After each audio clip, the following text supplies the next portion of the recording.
In 2004, astronomers found something missing from the universe. Not a star, not a galaxy, an entire region of space. The discovery appeared as a strange cold scar imprinted on the oldest light in existence, a patch of the sky that seemed different from everything around it. At first, many researchers assumed it was a mistake. The universe is enormous. Data sets are complicated. Instruments occasionally produce anomalies, but the anomaly refused to disappear.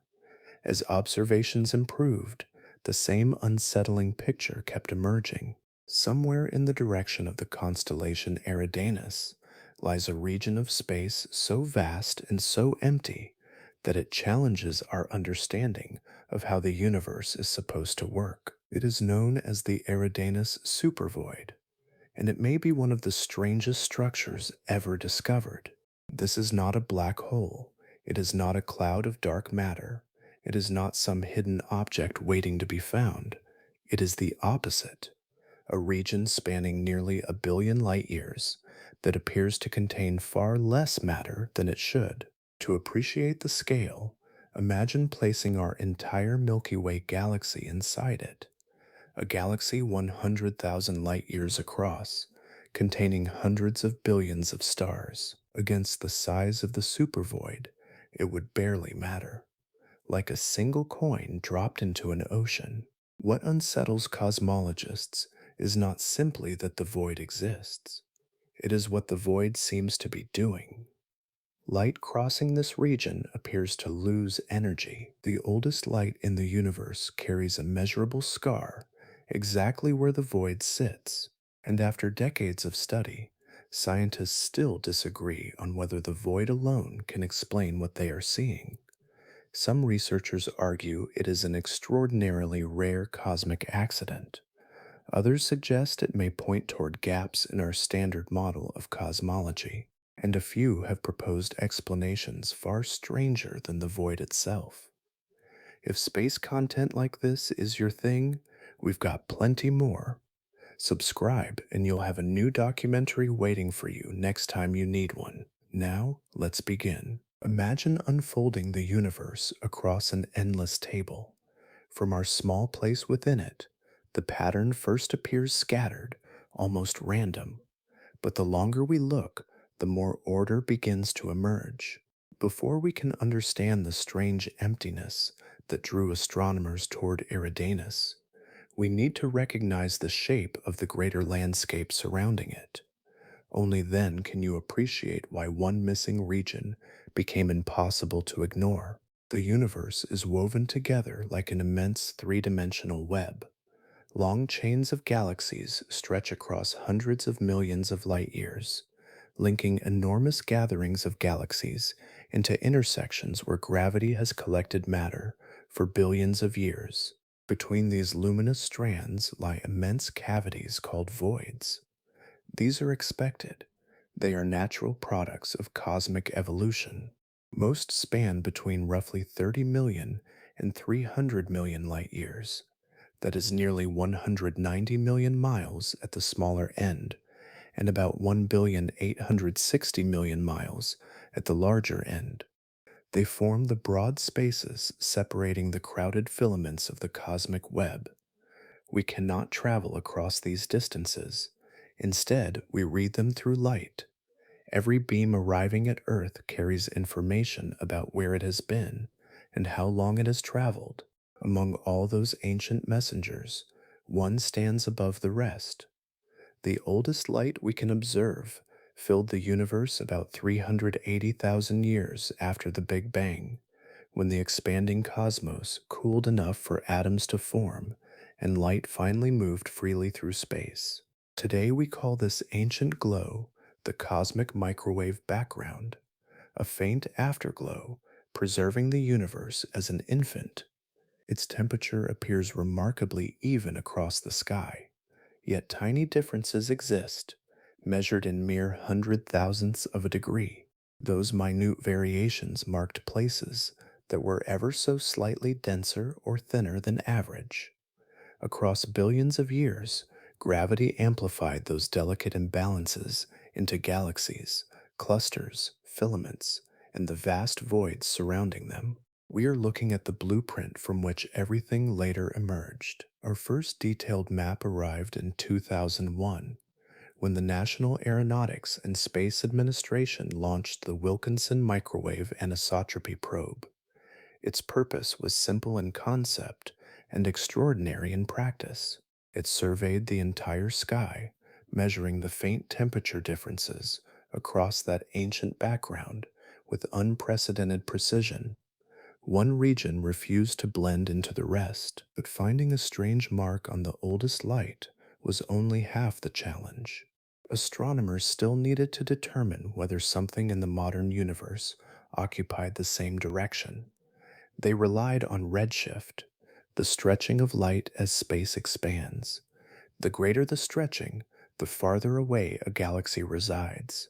By measuring countless galaxies this way, researchers assembled three-dimensional maps reaching billions of light years into space. Those surveys repeatedly pointed toward the constellation Eridanus, between roughly 1,800,000,000 and 3 billion light years away. Independent observations traced the same broad deficit of galaxies. The map kept returning to the same unsettling destination. We had finally located the place where absence itself became part of the universe's architecture. Sometimes a discovery begins with a number that refuses to behave. Among millions of carefully measured values spread across the oldest light in existence, one small region continued drifting away from expectation. It was subtle at first glance, yet the more carefully researchers examined it, the harder it became to dismiss. In 2004, cosmologists Kate Land and João Magagia at Imperial College London were studying observations collected by the National Aeronautics and Space Administration's Wilkinson Microwave Anisotropy Probe. Their attention settled on one unusually cold patch within the cosmic microwave background, the ancient glow left behind after the Big Bang. It covered a circular region about zero point 0.9 degrees across, roughly twice the apparent width of the full moon as seen from Earth. The shape itself seemed unusually neat. Its temperature difference appeared almost insignificant. The average temperature of the cosmic microwave background measures about 2.725 Kelvin. This region sat only about 70 millionths of a Kelvin below that average. By everyday standards, such a difference would seem impossible to notice. But the cosmic microwave background is astonishingly uniform across the entire sky. Tiny variations measured in mere hundred thousandths of a degree carry enormous scientific meaning because they preserve the earliest record of cosmic structure. That made the anomaly difficult to ignore. Many researchers first suspected the instruments themselves. Space observatories must separate faint ancient radiation from stronger signals produced by dust, gas, and energetic objects much closer to Earth. Even the most carefully designed detectors can introduce subtle errors. A flaw in calibration, contamination from our own galaxy, or a hidden processing mistake all seemed more believable than a genuine feature of the universe. But every careful reanalysis reached the same destination. Independent research groups processed the observations again using different methods. They removed foreground signals in multiple ways and compared separate datasets collected during different observing periods. The cold region endured every test. Instead of fading away, it became increasingly difficult to explain through ordinary measurement error. Nearly a decade later, another opportunity arrived.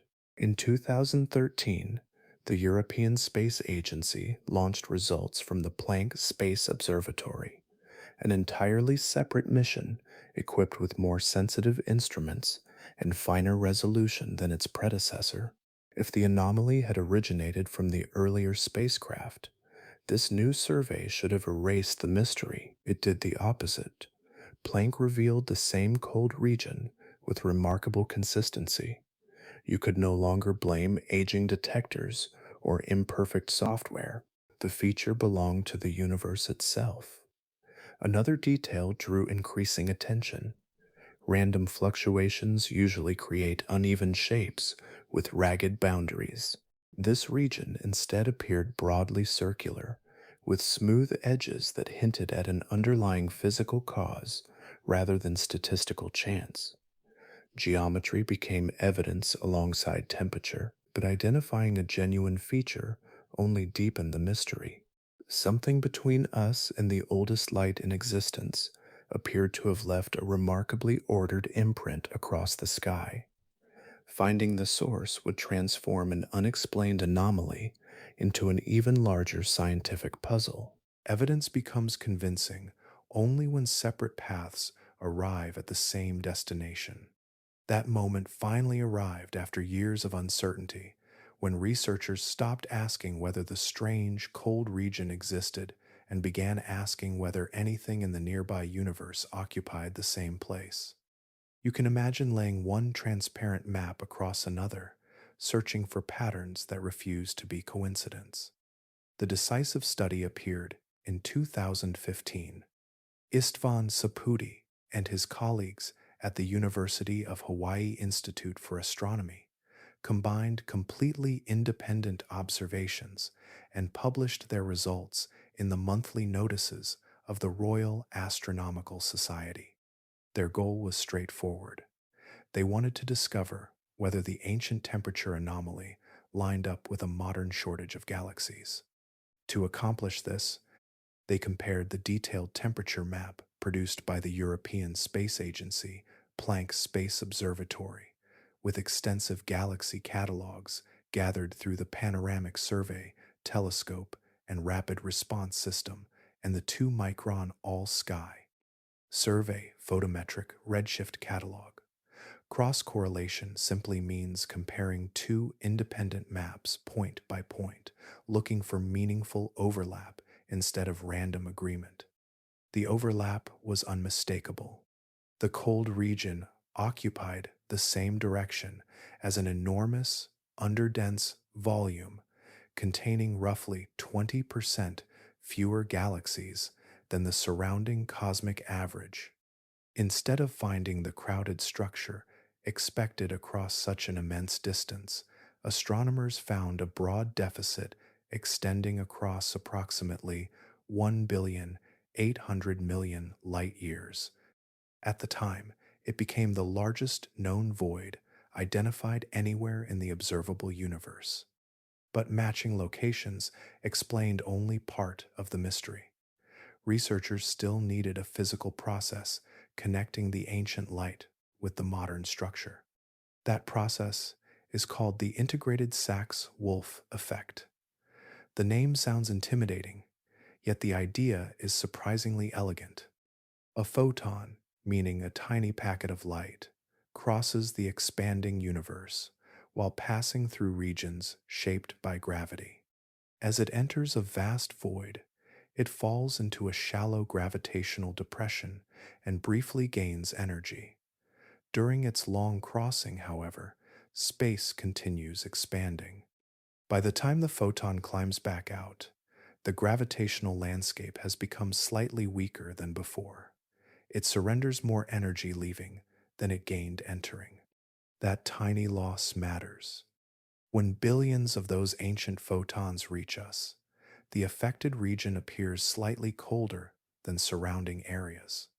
The prediction matched both the Wilkinson microwave anisotropy probe observations and the later Planck measurements remarkably well. But success quickly exposed another problem. Calculations showed that a void this large should produce only about 10 to 20% of the observed temperature drop. Even allowing for uncertainties in dark energy and cosmic expansion, most of the cold signal remained unexplained. Instead of closing the investigation, the confirmation expanded it. We now possessed convincing evidence that the enormous void truly existed, and we understood part of how it marked the oldest light in the universe. Yet, the largest share of that ancient scar still resisted every accepted explanation, leaving the universe holding tightly to one of its deepest secrets. Scientific theories earn trust by making successful predictions long before observations arrive.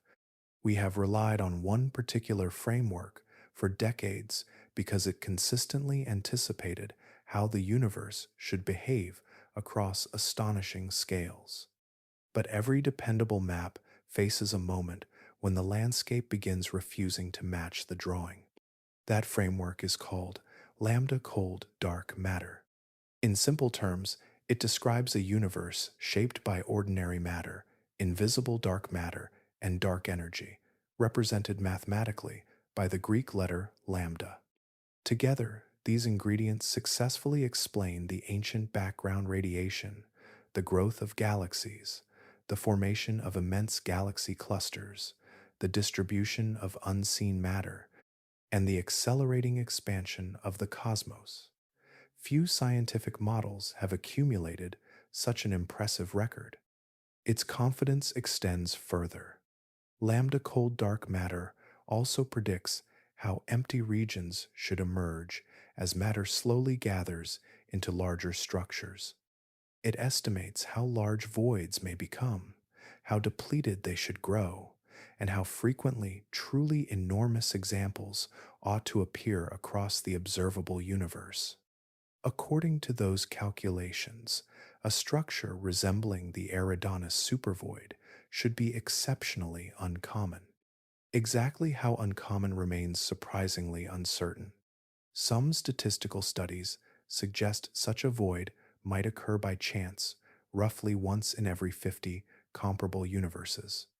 Others apply stricter criteria and conclude the odds shrink to about 1 in 20,000. Rather than weakening the argument, that broad range highlights an active scientific debate over how unusual this object truly is. Every analysis still agrees on one point. Structures this extreme belong near the outer limits of expectation. But mathematics alone rarely settles an argument. Researchers also create detailed virtual universes, allowing gravity to shape billions of simulated particles over cosmic time. In 2005, scientists at the Max Planck Institute completed the Millennium simulation, among the most ambitious calculations ever attempted. It followed the gravitational evolution of roughly 10 billion particles across a virtual region spanning about 2 billion light years. Despite its enormous scale, nothing emerged with the same combination of size and emptiness seen toward Eridanus. Computing power improved dramatically.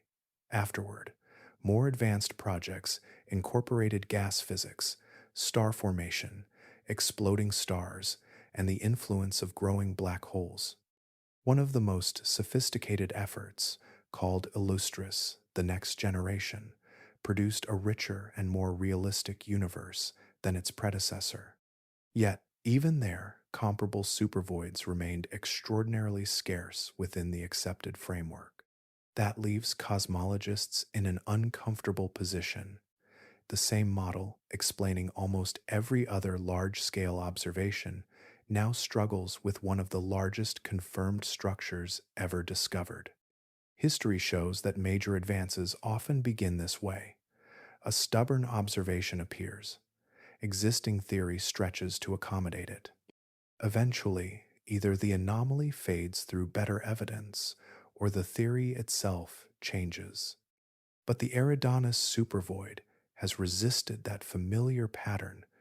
It continues standing where calculations rarely place it, forcing us to examine whether the gap lies within the observation, within the model, or somewhere deeper in the foundations of cosmology. Most of the universe cannot be seen. Every galaxy, every star, every planet, and every cloud of glowing gas belongs to a surprisingly small fraction of cosmic reality. The dominant ingredient remains invisible, reaching across all of space while revealing itself only through its influence on the expanding universe.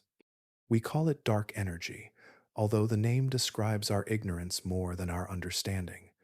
Current measurements indicate that dark energy accounts for roughly 68% of everything the universe contains. We have never captured it in a laboratory or directly detected a single particle associated with it. Instead, we infer its presence because the expansion of the universe has been accelerating rather than slowing down.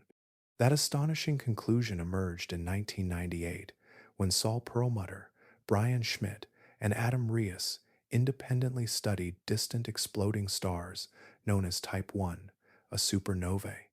These brilliant stellar explosions serve as reliable distance markers because they reach nearly identical peak brightness. Their observations revealed that distant galaxies were farther away than expected. Space itself had been stretching faster over time. Their discovery reshaped modern cosmology and later earned the Nobel Prize in Physics in 2011. But acceleration does not unfold evenly across every environment. In regions crowded with galaxies and massive filaments, gravity continually works against cosmic expansion. Ordinary matter and dark matter combine their gravitational pull, slowing the outward stretching of space, even though they cannot halt it completely. Inside the Eridanus Supervoid, the situation changes dramatically. Matter density falls to roughly 20% below the surrounding cosmic average. With less mass available, gravity exerts a weaker influence across that enormous volume. Dark energy encounters far less opposition there. The result is subtle, yet profoundly important. The interior expands slightly faster than denser regions surrounding it. That increased expansion helps explain why ancient photons crossing the void surrender a measurable amount of energy before reaching us. Their journey records the changing gravitational landscape created as space itself continues stretching during their passage. For that reason, the supervoid functions as one of nature's greatest laboratories. No experiment designed on Earth could ever reproduce conditions spanning almost 2 billion light years, that is nearly 11 billion 740 million trillion miles. Yet the universe has already prepared such an environment, allowing astronomers to study dark energy where competing gravitational effects remain comparatively weak.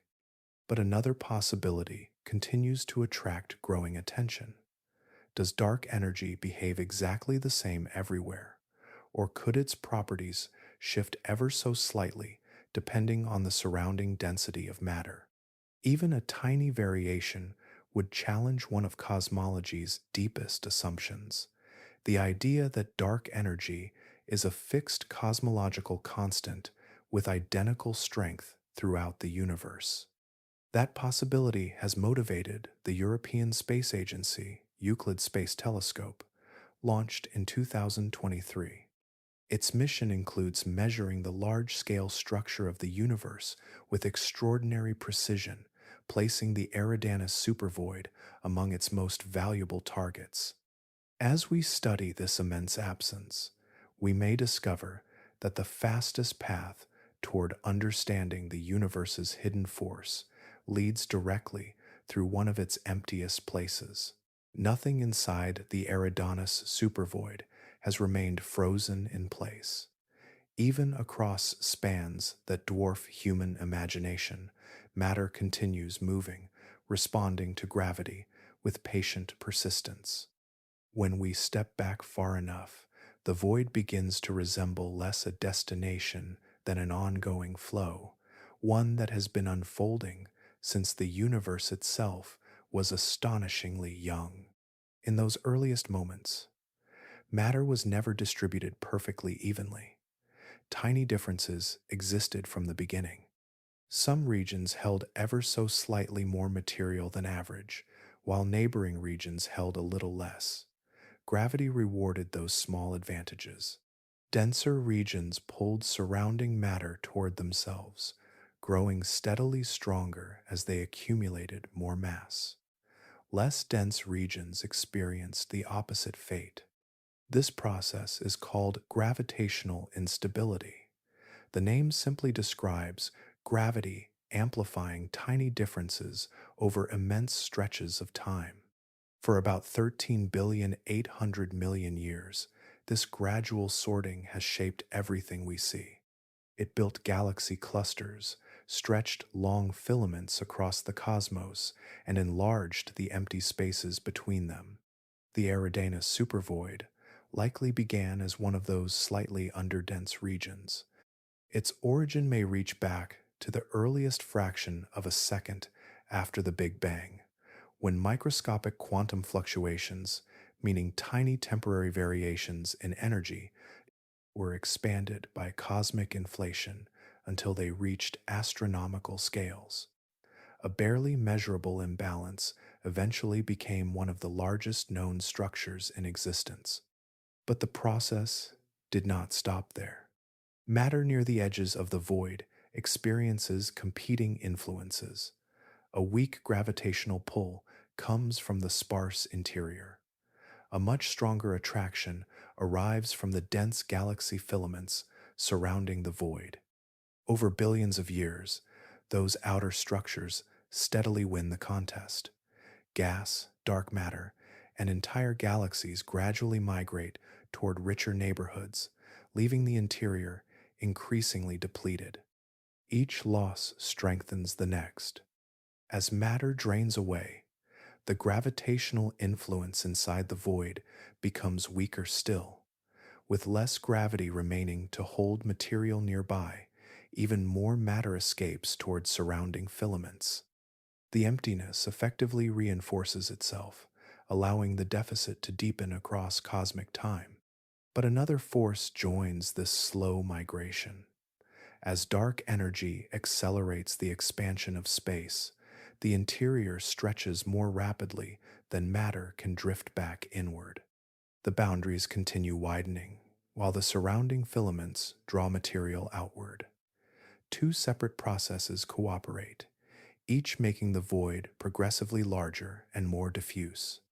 Astronomers estimate that the Eridanus Supervoid is already measurably broader and emptier than it was about 5 billion years ago, when dark energy became the dominant influence over cosmic expansion. Looking far ahead, another 10 billion years will magnify those changes even further. The volume will continue growing while its average matter density declines. Galaxies now lingering near the edges face an even more distant fate. As expansion accelerates, many will eventually slip beyond the cosmological horizon, the distance beyond which light can never again reach us because space expands too rapidly. They will remain part of the universe, yet forever beyond contact. The Eridanus Supervoid is therefore never truly finished.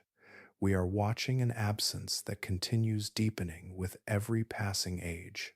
Picture yourself standing beneath the sky of a planet hidden deep within the Eridanus Supervoid. You would still have a star overhead. Planets could still circle it.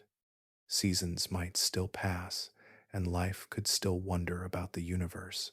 Yet almost everything beyond that familiar horizon would tell a very different story from the one we know. The supervoid is far from perfectly empty. Galaxies remain scattered throughout its vast interior. Their numbers, however, are greatly reduced. Instead of finding 10 galaxies where astronomers would normally expect them within a comparable region, they find only about 8. That difference may sound modest until you remember the scale involved. Those missing galaxies are spread across a volume approaching 3 billion cubic light years, leaving unimaginable expanses with remarkably little structure. Distance takes on a different meaning there. Our own Milky Way shares its neighborhood with the Andromeda Galaxy, sitting about 2,500,000 light years away. Inside the supervoid, a similar galaxy could wait many times farther before encountering another large companion. Encounters become uncommon. Close gravitational relationships become rare. Entire histories unfold with remarkably little outside interference. That isolation changes galaxies themselves. Void galaxies tend to be smaller and less massive than those living inside crowded galaxy clusters.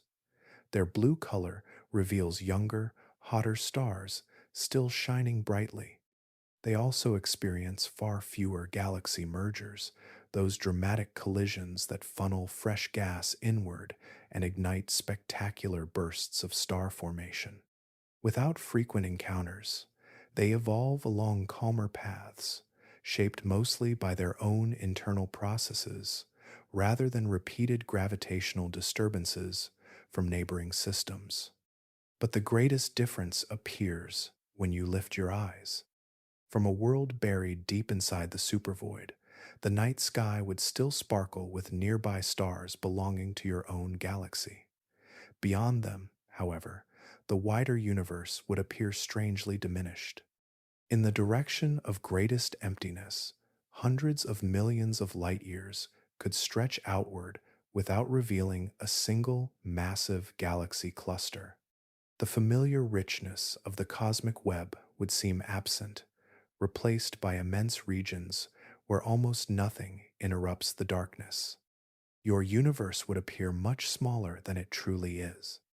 Suppose an intelligent civilization emerged there. Using the finest instruments it could build, observers would carefully measure surrounding galaxies and calculate the expansion of space. Every conclusion would be shaped by a profoundly unrepresentative neighborhood. Fundamental values describing the universe could appear different simply because their observations sampled an unusually empty region rather than the broader cosmic average. Knowledge itself would bend. Nothing within their measurements would seem obviously incorrect. Every observation would be internally consistent. Yet the larger picture would remain incomplete because the landscape surrounding them concealed so much of the universe's true architecture. From their perspective, the cosmos would seem naturally sparse.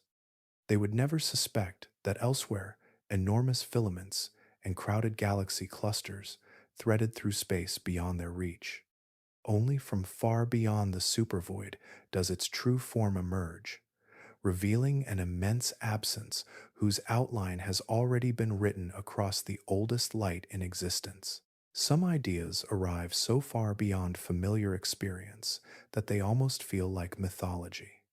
Yet every part begins with mathematics, careful predictions, and observations that can be tested.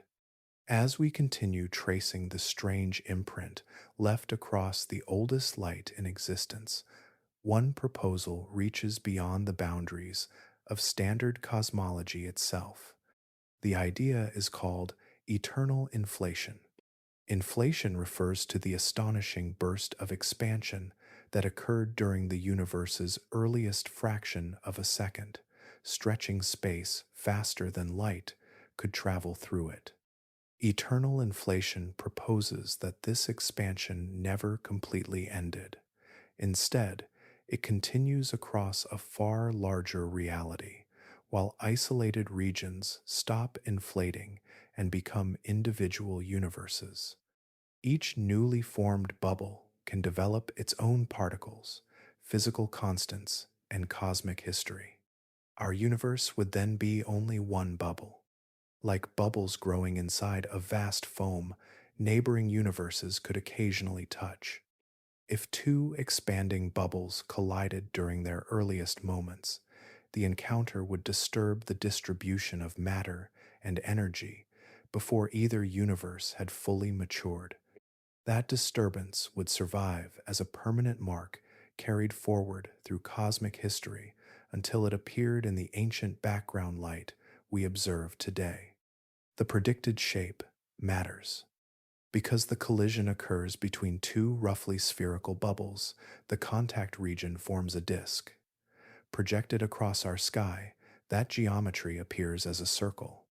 A broad, nearly circular cold region in the cosmic microwave background therefore matches one of the expected signatures of such an event far better than an irregular pattern would.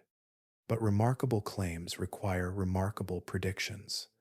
Before the cold spot became firmly established, physicist Laura Mersini Houghton proposed that quantum entanglement, meaning an extremely deep connection between quantum systems established during the earliest moments of inflation, could link our universe with neighboring bubble universes.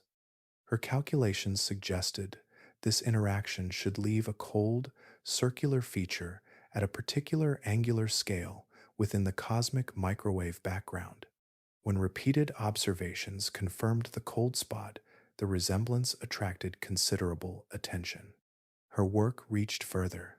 The same framework anticipated a suppression in the power spectrum of the cosmic microwave background at very large angular scales.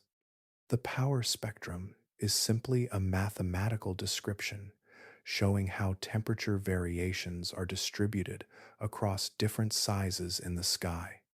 Later observations revealed an unusually low amount of large-scale variation consistent with that prediction, although many cosmologists continue debating whether the agreement is meaningful or coincidental.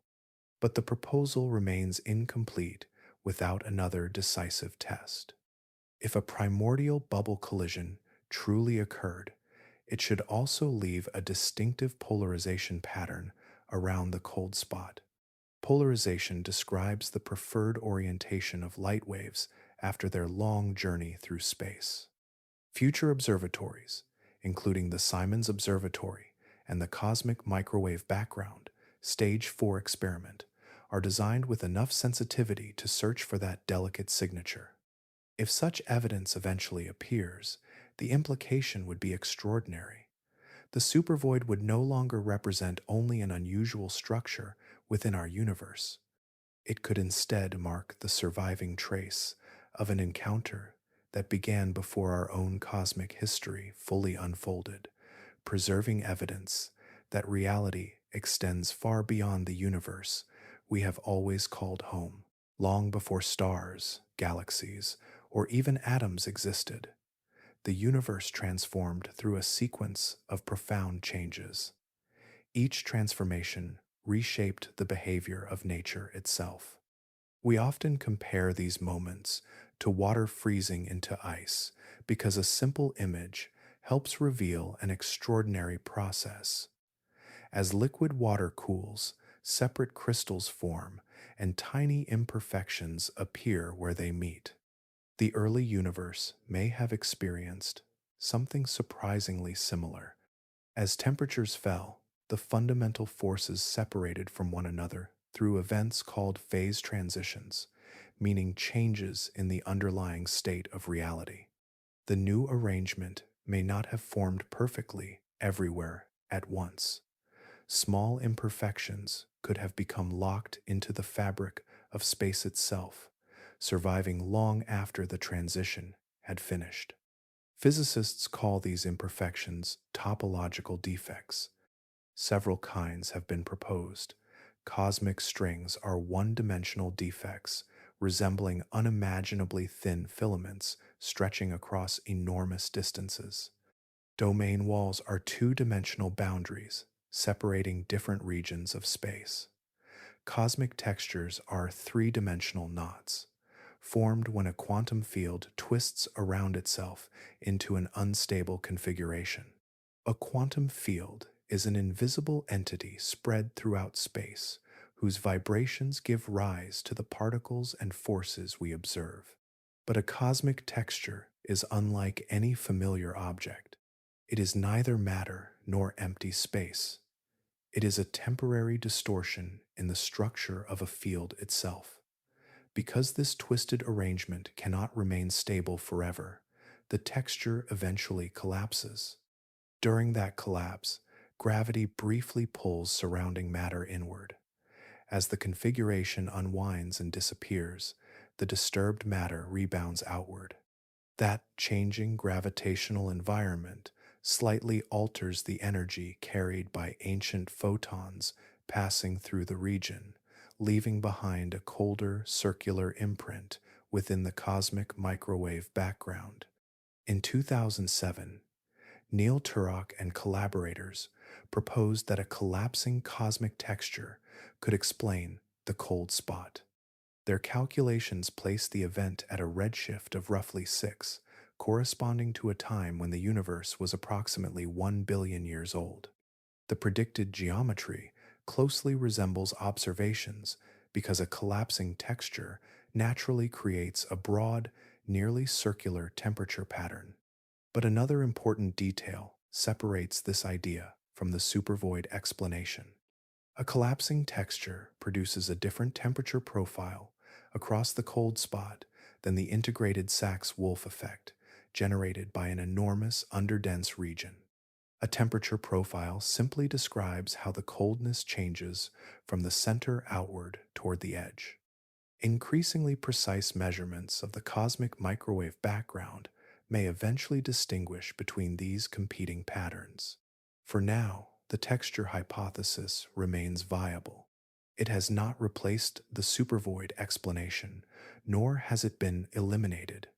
Instead, it offers another possible source for the portion of the cold spot that the supervoid appears unable to explain on its own. If future observations ultimately favor a cosmic texture, the consequences would extend far beyond one unusual patch of sky. We would possess the first direct evidence that the universe experienced a symmetry breaking phase transition beyond the predictions of the standard model of particle physics, forcing us to revise our deepest understanding of how reality first assembled itself. Two possibilities now remain beside one another: a bruise from another universe, or the fading trace of a topological ghost, each pointing beyond the limits of established physics. At first glance, the supervoid seems to represent the closest thing the universe offers to absolute nothingness. We have followed its immense absence across billions of light years, watching galaxies thin into remarkable isolation. But physics asks us to abandon that picture almost immediately. The emptier space appears, the more surprising its hidden activity becomes. The reason begins with quantum field theory, the framework that underlies the standard model of particle physics.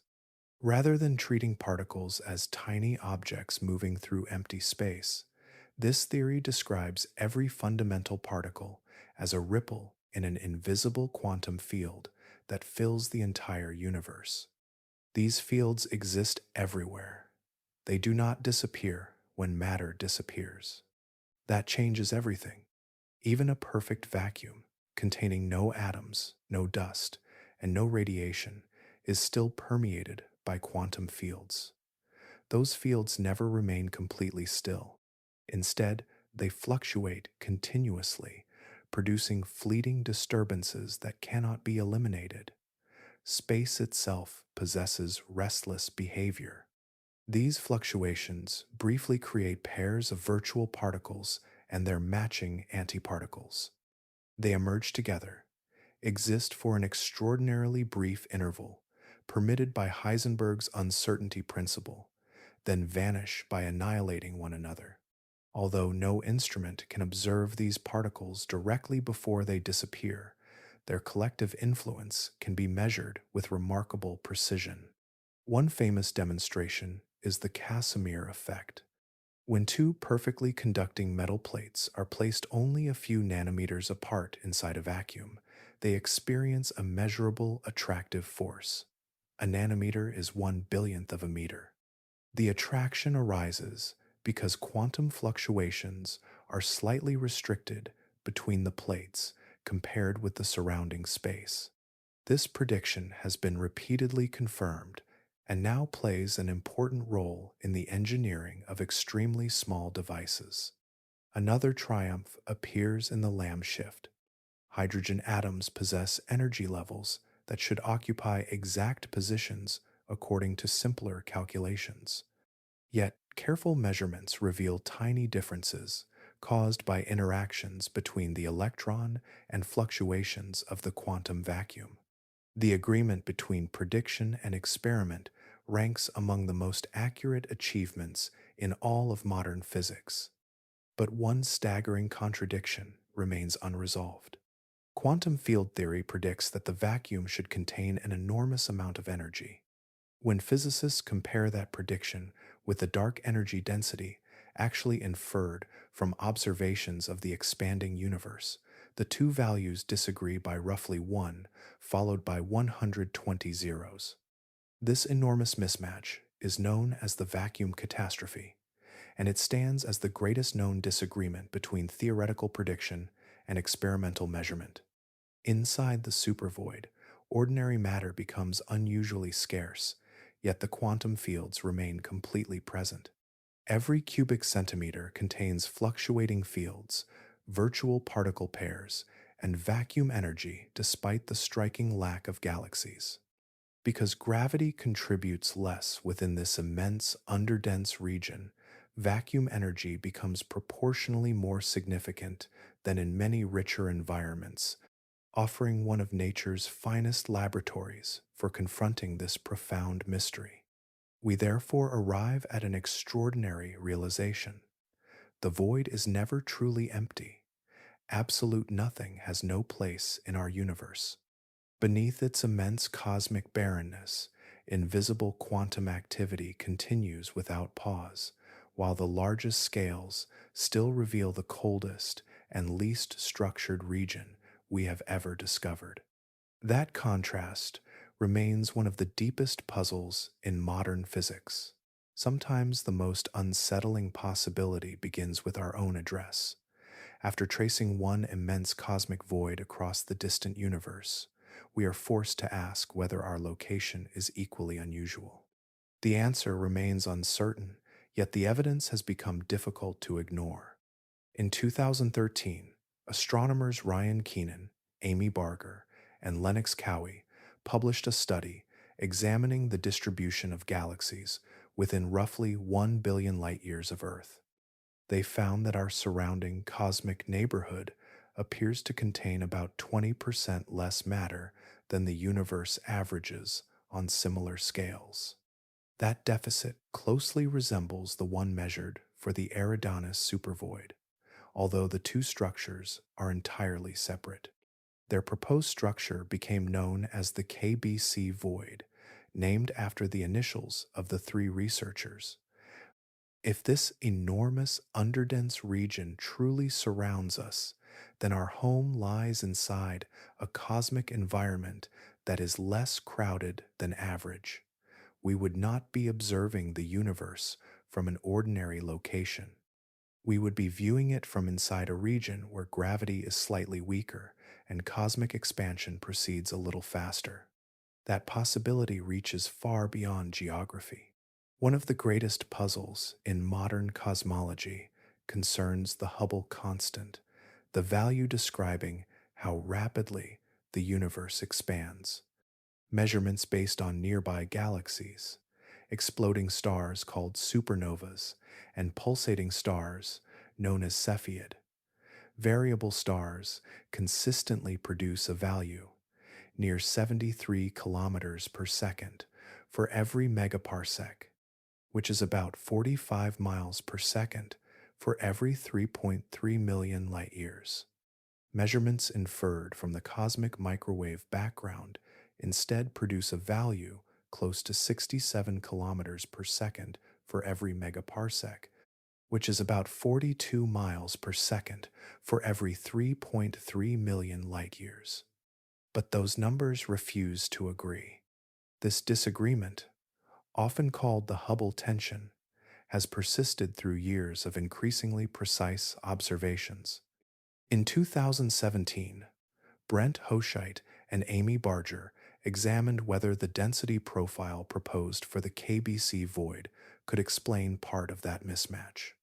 Their analysis suggested that living inside Such an underdense region could account for a meaningful fraction of the discrepancy by making nearby expansion appear faster than the universal average. The implications reach beyond one measurement. Every rung of our cosmic distance ladder, the sequence of observations used to measure ever greater distances across the universe, begins from our own location. Every carefully calibrated supernova and every Cepheid variable star is observed from the same neighborhood. We cannot step beyond that neighborhood to compare perspectives. Every observation begins somewhere, and our somewhere may not represent the cosmos as a whole. But this does not mean cosmology has failed. It suggests that our measurements may carry a subtle environmental bias that only becomes visible after extraordinary precision. If the distant universe bears one immense wound in Eridanus, our own cosmic surroundings may hold another, and we may have been measuring the entire universe from within its broad interior all along. Imagine weighing the universe with two entirely different instruments, each built upon decades of careful observation, each tested by independent teams across the world. Both methods are remarkably precise. Both describe the same expanding cosmos, yet they refuse to produce the same answer. That disagreement has become one of the deepest problems in modern astronomy, and the supervoid has emerged as one possible participant in the mystery. The story reaches back to 1929, when Edwin Hubble first measured the expansion of the universe using Cepheid variable stars as distance markers.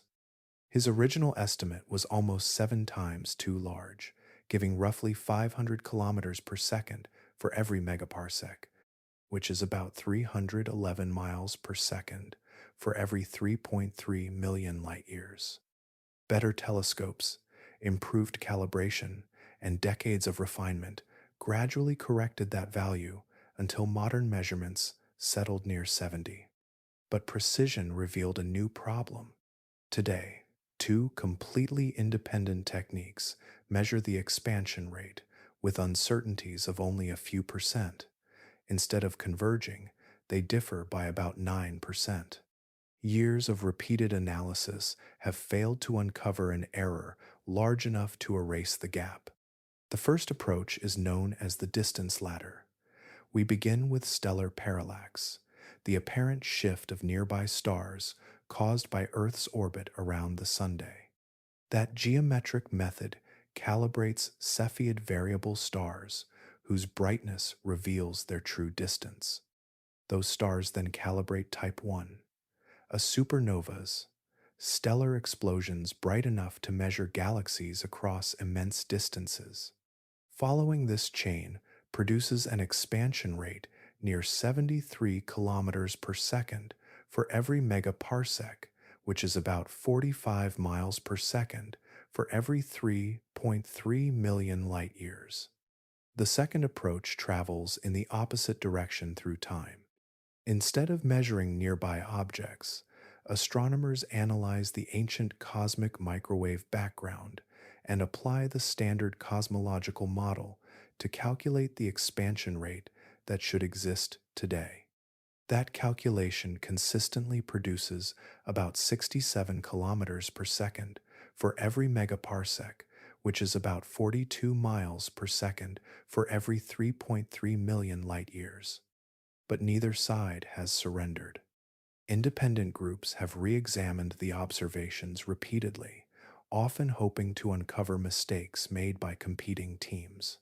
The discrepancy survives every new investigation. As confidence grows in both methods, attention shifts toward possible explanations rather than measurement errors. One possibility suggests unknown physics beyond the standard cosmological model. Another proposes that our location inside the KBC void subtly biases nearby measurements. If we occupy a region expanding roughly 5 to 10% faster than the universal average, the distance ladder would naturally return a larger value without requiring the entire framework of cosmology to fail. That possibility has attracted serious attention. The European Space Agency's Euclid mission and the Vera C. Rubin Observatory Legacy Survey of Space and Time are designed, in part, to test whether enormous local structures influence these measurements. If the void explains the disagreement, our perspective has been skewed from the beginning. But if new physics proves necessary instead, the supervoid becomes part of a much broader pattern, suggesting our current picture of the universe is still incomplete. Every photon of ancient cosmic microwave background light that crosses the supervoid leaves with a story written into its energy. The change is unimaginably small, yet across billions of years it becomes visible to us as one of the most intriguing fingerprints in the observable universe. We are not watching the void directly. We are reading what it has done to light that has traveled through it. To understand this process, imagine first a universe that never expands. A photon approaches a concentration of mass and falls into its gravitational well. As gravity pulls it inward, the photon gains energy. Reaching the far side, it climbs back out and loses exactly the same amount of energy it gained. The balance is perfect. The photon departs unchanged apart from its direction of travel. This effect is known as gravitational redshift, and in a static universe, the total energy change equals zero. But our universe refuses to remain still. When a photon crosses the supervoid, its journey lasts hundreds of millions of years. During that immense passage, space itself continues expanding. The matter surrounding the void slowly spreads farther apart, making the gravitational well slightly shallower by the time the photon emerges. The photon still gains energy while falling inward, yet it surrenders a little more while climbing back out because the landscape has changed beneath it. The difference is extraordinarily small. Each photon loses only about 100,000th of an electron volt during its passage.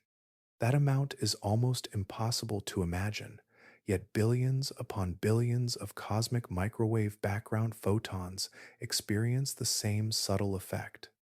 Together, they create a measurable reduction in temperature across the region of sky occupied by the supervoid.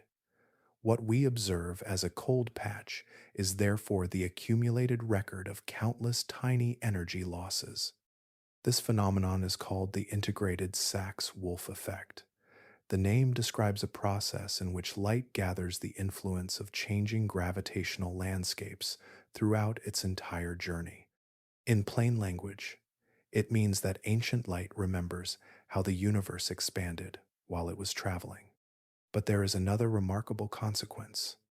The integrated Sachs Wolfe effect becomes significant only in a universe where dark energy accelerates cosmic expansion. If dark energy did not exist and ordinary matter completely controlled the universe, gravitational wells would remain nearly unchanged while photons crossed them. The measurable signal would almost disappear. Detecting this effect, therefore, provides independent evidence that dark energy is real. Current calculations indicate that the supervoid can explain only about 10 to 20% of the cold spot through this mechanism. Most of the temperature deficit remains unexplained. Future observatories, including the European Space Agency Euclid mission and the Cosmic Microwave Background Stage 4 experiment, will measure this effect with far greater precision, searching for signs that dark energy changes across the void itself. Even now, new photons continue crossing that immense emptiness. They began traveling long before Earth existed, and they will continue carrying the supervoid's faint signature toward observers who have not yet been born. The void speaks through lost energy, and every passing photon preserves another line of its enduring message. Every map begins with an assumption. Before we measure distances, weigh galaxies, or estimate the age of the cosmos, we first decide that the universe becomes broadly uniform when viewed across great enough scales. This idea is called the cosmological principle. It is not a proven law of nature. It is a starting assumption, and nearly every modern cosmological calculation rests upon it. The principle contains two related ideas. Homogeneity means the universe should appear essentially the same from one place to another when averaged across immense distances. Isotropy means it should look the same in every direction. Above roughly 300 million light years, the countless galaxies and empty regions are expected to blend into a smooth cosmic average. Everything depends upon that expectation. The equations developed by Alexander Friedman describe how the universe expands through time, but they assume this large-scale uniformity already exists. From those equations, we estimate the universe's age, calculate the abundance of matter and dark energy, and reconstruct cosmic history. Remove the assumption, and the familiar mathematical framework begins to lose its certainty. But the Eridanus Supervoid stretches across nearly 2 billion light-years while remaining about 20% less dense than average. It occupies a scale where irregularities should have faded into statistical smoothness. Instead, it remains unmistakably distinct, nor does it stand alone. In the year 2013, astronomers described the Hercules Corona Borealis Great Wall, an immense arrangement of galaxies extending roughly 10 billion light years. That size presses against and perhaps exceeds the largest structures expected within the standard cosmological model. Then, in the year 2021, Alexia Lopez of the University of Central Lancashire reported the Giant Arc, a sweeping arrangement of galaxies, quasars, and galaxy clusters spanning approximately 3.3 billion light years. The surprises continued. During the year 2024, Lopez announced another remarkable discovery at the 243rd meeting of the American Astronomical Society. Known as the Big Ring, this enormous circular arrangement of galaxies measures roughly 1.3 billion light-years across.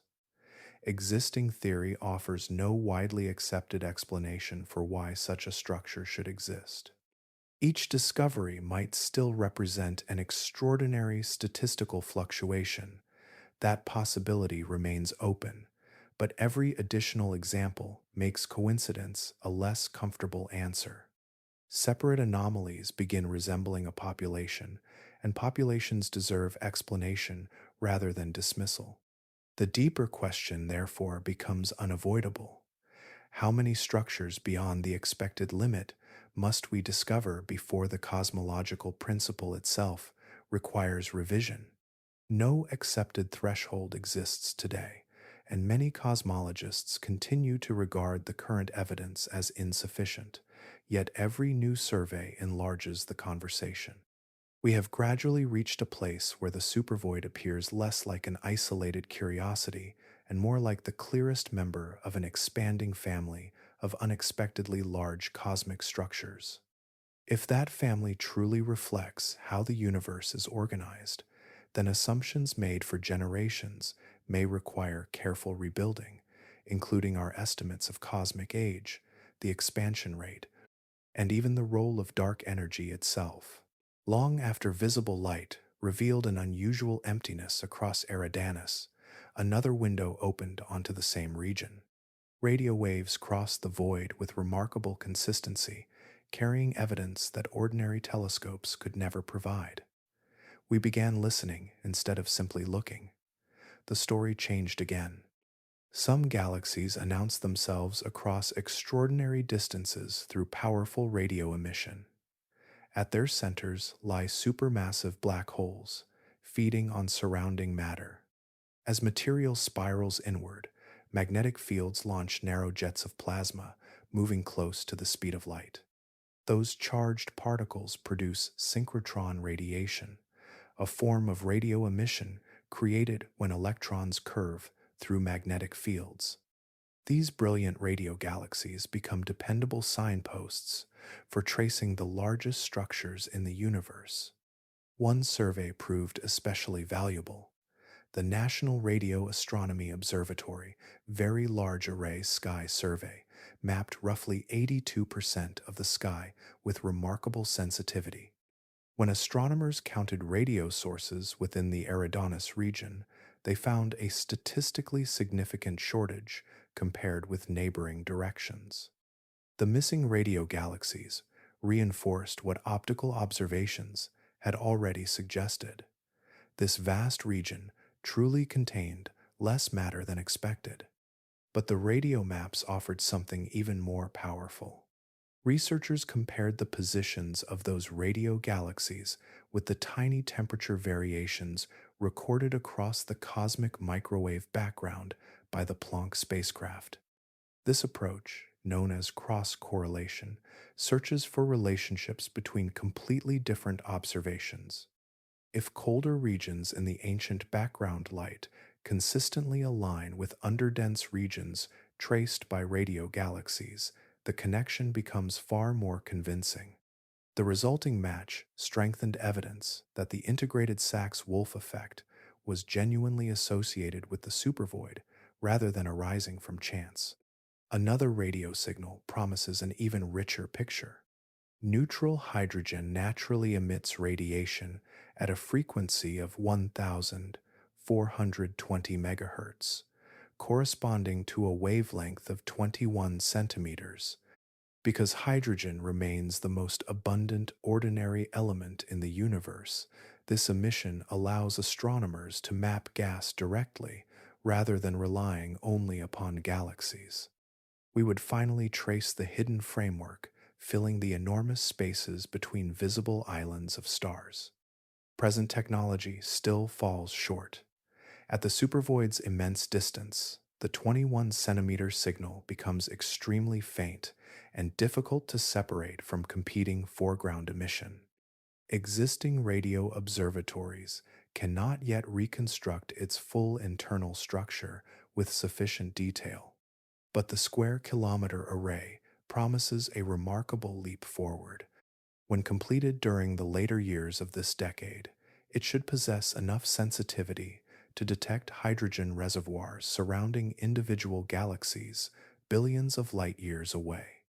That capability could reveal the gaseous framework threading through the supervoid for the first time. An especially important goal follows naturally.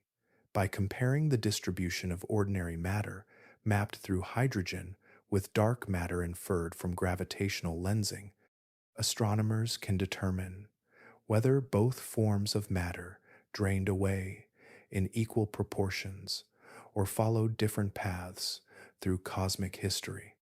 Every new radio observation adds another layer to the picture, and every layer reveals that the apparent emptiness conceals a more intricate landscape than we first imagined.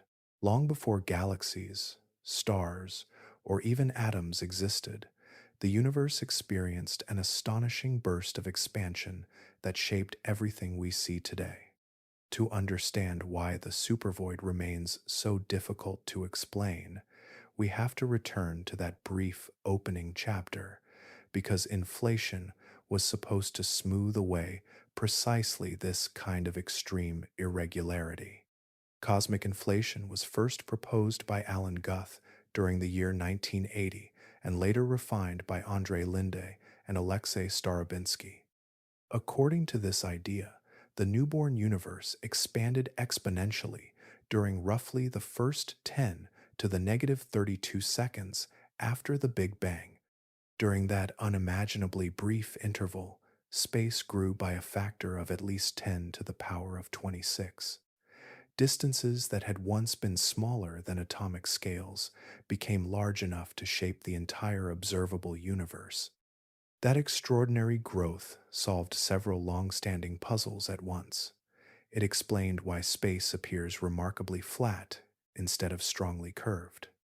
It accounted for why opposite sides of the cosmic microwave background possess nearly identical temperatures, despite lacking enough time to exchange information before inflation occurred.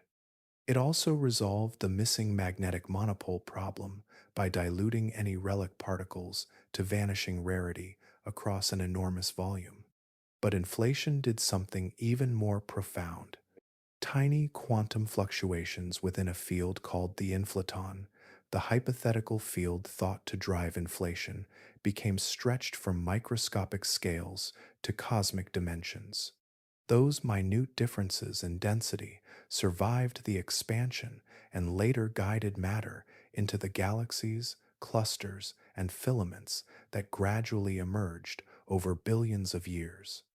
The prediction was elegant.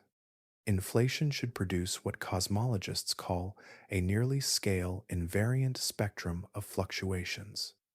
In plain language, this means no particular size of fluctuation should dominate the universe. Large and small variations should follow a smooth statistical pattern, with exceptionally extreme features becoming increasingly uncommon.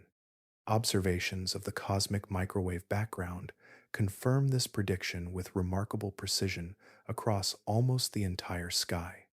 But the Eridanus Supervoid occupies an uncomfortable position within that picture. Creating an underdense region of this size requires an unusually large primordial fluctuation, one that sits far into the statistical tail expected from the simplest inflationary models. Estimates vary depending upon the assumptions used, yet many calculations place such an event somewhere between one chance in several hundred and one chance in several thousand. More elaborate versions of inflation can ease that tension. Some allow the strength of primordial fluctuations to vary gradually with scale through a feature called a running spectral index, meaning the pattern changes slightly across different sizes. Those models produce giant, underdense regions more readily. Yet every additional adjustment introduces new parameters that must themselves be justified through observation. We therefore arrive at an intriguing balance. The simplest inflationary models continue to explain almost every major observation with extraordinary success. But the larger and more unusual the supervoid ultimately proves to be, the greater the pressure on those elegant descriptions. Instead of overturning inflation, this immense absence may be encouraging us toward a richer understanding of the universe's earliest moments, where the first seeds of cosmic structure were planted before ordinary time had scarcely begun. Imagine tracing the history of the supervoid backward until every galaxy disappears, every star fades, and only faint differences in density remain. At that early moment, nothing announced that this region would become extraordinary. Yet one slight imbalance proved enough to redirect billions of years of cosmic evolution. Gravity normally builds the universe through a remarkably consistent sequence. Dark matter gathers first into invisible halos, massive concentrations that provide the gravitational foundation for everything that follows. Ordinary matter then falls into those halos, where gas cools, condenses into dense clouds, and gradually fragments into stars. Those stars assemble into galaxies. Galaxies gather into groups and clusters, and increasingly, larger structures emerge across the expanding cosmos. This process has unfolded for more than 13.8 billion years. But gravity cannot begin that construction everywhere equally. The entire cascade depends upon reaching a critical density, the minimum amount of matter needed for gravitational instability to strengthen itself. Gravitational instability simply means that regions containing slightly more matter attract even more material over time, allowing small differences to grow into enormous structures. Below that threshold, gravity still operates, yet it never gains enough influence to organize matter efficiently. Inside the supervoid, the original density fluctuation remained too weak across immense distances. Large dark matter halos formed less readily, and the massive galaxy clusters seen elsewhere rarely emerged. The cosmic framework that normally anchors structure never fully developed. Failure encouraged further failure. Without large clusters acting as deep gravitational reservoirs, surrounding matter found stronger attractions elsewhere. Material gradually streamed toward neighboring filaments, instead of remaining within the underdense region. Every departure weakened the local gravitational pull a little more, making future losses even easier. Over immense spans of time, the supervoid amplified its own scarcity. Dark matter still exists there. So do galaxies. But the halos surrounding those galaxies tend to be smaller and less massive than counterparts inside crowded regions of the universe. Smaller halos gather less gas, limiting the birth of stars. Fewer stars eventually produce fewer supernova explosions, reducing the creation and dispersal of heavy elements throughout the surrounding environment. That difference reaches surprisingly far. Carbon, oxygen, nitrogen, iron, and many other elements essential for rocky planets and living chemistry originate inside stars before being scattered through supernova explosions. Because that stellar cycle proceeds less efficiently within the supervoid, every cubic meter contains a smaller abundance of these enriched materials than an equivalent volume within a rich galaxy cluster. The contrast, therefore, extends beyond simple emptiness. We are looking at a region where complexity itself accumulated more slowly because gravity never achieved the same momentum found elsewhere.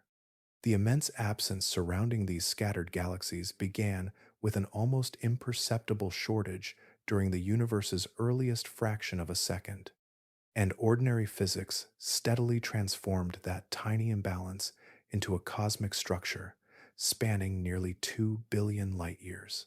Instead of asking what the supervoid tells us about the distant past, let us imagine it as a message arriving from the distant future.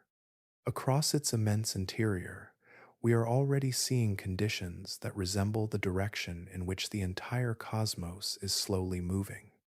The void is unusual today, yet it may become ordinary one day. Dark energy steadily accelerates the expansion of space itself. As that expansion continues, increasingly distant galaxies slip beyond the cosmological horizon, the boundary beyond which their light can never reach us.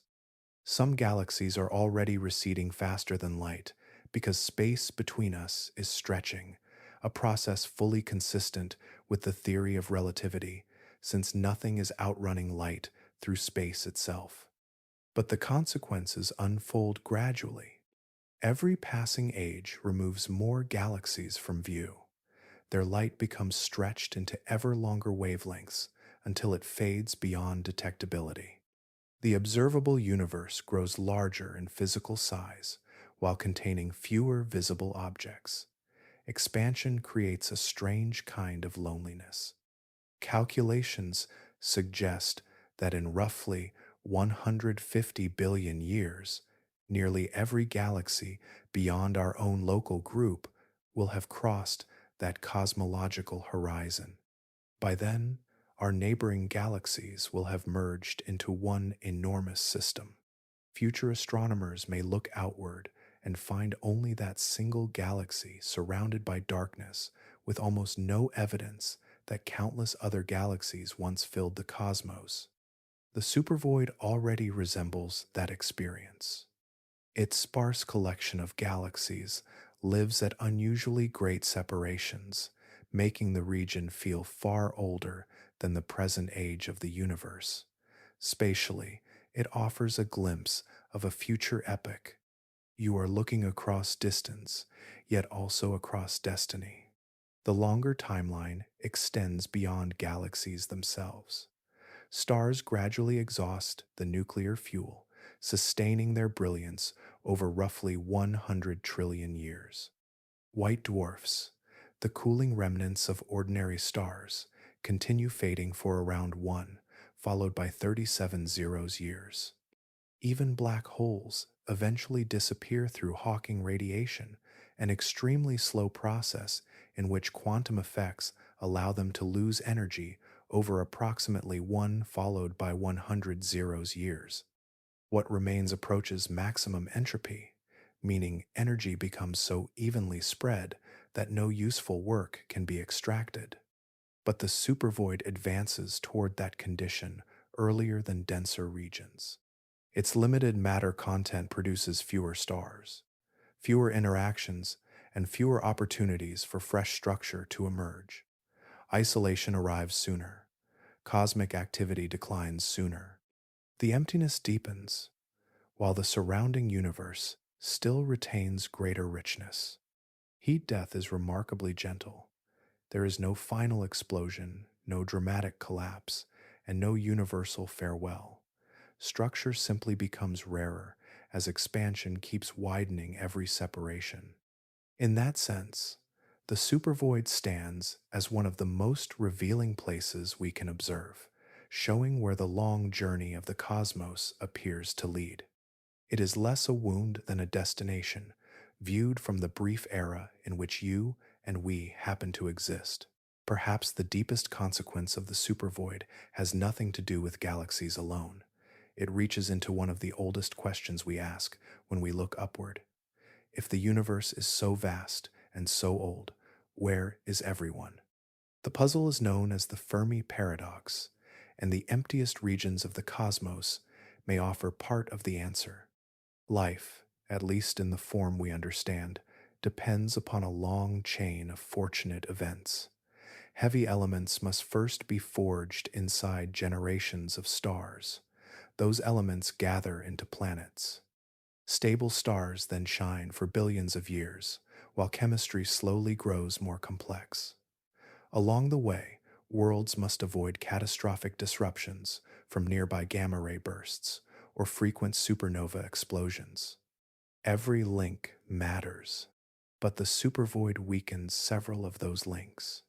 Its sparse galaxy population means fewer stellar generations have lived and died, reducing the overall production of carbon, oxygen, iron, phosphorus, and other elements that living systems require. Fewer interactions between galaxies also mean fewer bursts of star formation that replenish the cosmos with new planetary systems.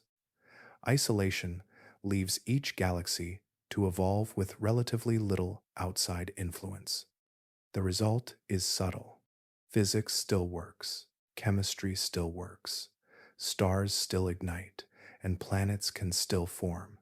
Yet the entire sequence leading from simple hydrogen to reflective minds proceeds less efficiently. Across billions of years, even modest reductions accumulate into profound differences.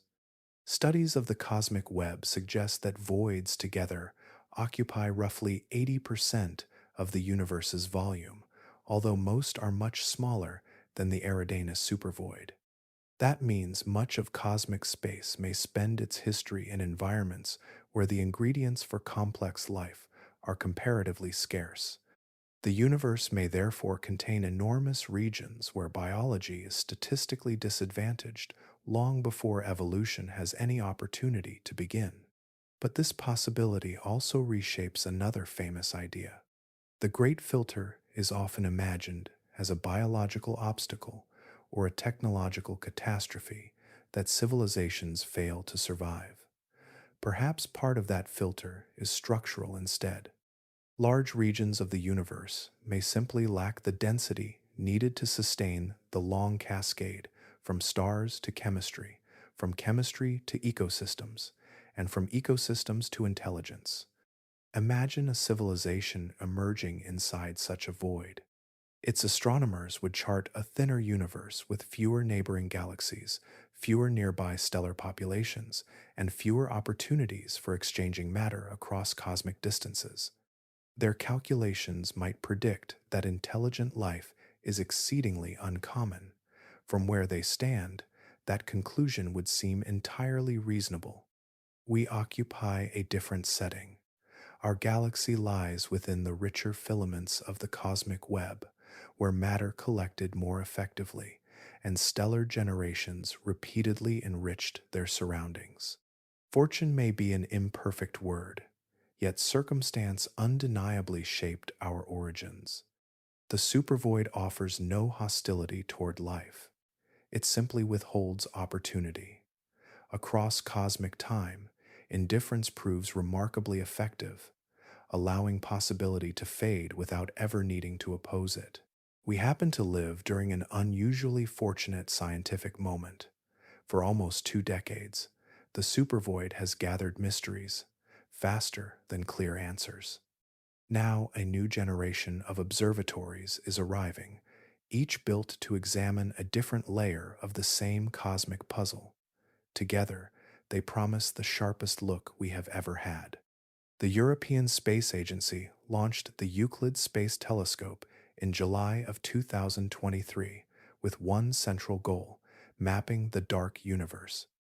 Over its mission, it will survey roughly 15,000 square degrees of sky, while measuring the shapes of about 1.5 billion galaxies through weak gravitational lensing, a subtle bending of light that reveals otherwise invisible concentrations of matter. Weak gravitational lensing simply means gravity slightly distorts the appearance of distant galaxies, allowing us to reconstruct the mass between them and us. But for the supervoid, Euclid should deliver the most detailed three-dimensional map of its interior and boundaries yet assembled, with major data releases expected during 2025 and 2026. Across the southern hemisphere, another observatory will repeatedly revisit the same sky, the Vera C. Rubin Observatory is expected to begin scientific observations during the middle of this decade, carrying out the legacy survey of space and time. Every few nights, it will photograph nearly the entire southern sky for 10 years. That relentless rhythm will catalog tens of billions of astronomical objects, providing an extraordinary census of galaxies across the supervoid and refining measurements of its true extent. But visible light tells only part of the story. The Simons Observatory, now being completed in Chile, will observe the cosmic microwave background with much finer detail than earlier surveys. Polarization, meaning the preferred orientation of light waves, may reveal whether the cold spot resembles the signature expected from an immense void, an exotic cosmic texture, or an ancient collision between expanding universes. During the following decade, the planned Cosmic Microwave Background Stage 4 experiment should push those measurements much further, using roughly 500,000 detector elements spread across telescopes in Chile and the South Pole. Radio astronomy is advancing as well. The first phase of the Square Kilometer Array continues construction, aiming to build the deepest radio galaxy catalogs yet collected. Those observations will strengthen comparisons between radio source distributions and the cosmic microwave background, while extending studies farther across cosmic history. Another perspective will arrive from the Nancy Grace Roman Space Telescope. Its wide-field infrared surveys will reach galaxies even farther away than Euclid can routinely measure, extending both galaxy counts and weak gravitational lensing into earlier eras of cosmic evolution. By the middle of the next decade, these observatories together may determine the supervoid's precise three-dimensional density profile, test whether dark energy changes strength across its vast interior, clarify the nature of the cold spot, and reveal whether our nearby local void belongs to a much larger structure. But discovery rarely ends where we expect. Every new instrument narrows uncertainty, while opening paths that earlier generations could scarcely imagine. Every anomaly begins the same way.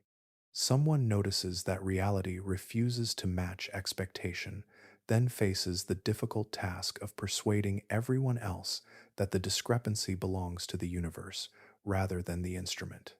The story of the supervoid is also the story of people willing to trust careful evidence before widespread agreement. In 1981, Robert Kirshner, Augustus Oemler, Paul Schechter, and Stephen Schechtman announced the discovery of the Boite's void, stretching roughly 330 million light-years across. Nothing so empty on that scale had entered astronomy before.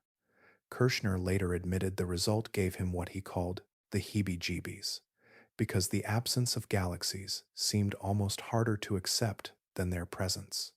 But repeated observations confirmed the finding, and the scientific community slowly accepted that enormous voids truly existed. A different surprise arrived during 1998. Saul Perlmutter, Brian Schmidt, and Adam Rice studied distant Type 1, a supernovae, exploding stars whose predictable brightness allowed them to measure immense cosmic distances. Their observations revealed that cosmic expansion was accelerating rather than slowing. Dark energy suddenly became an essential part of the universe, and vast empty regions gained a powerful new physical significance because accelerating expansion discourages matter from flowing back into them. Then another puzzle appeared. During 2004, Kate Land and João Magejo identified an unusually cold region within the cosmic microwave background using data from the Wilkinson Microwave Anisotropy Probe.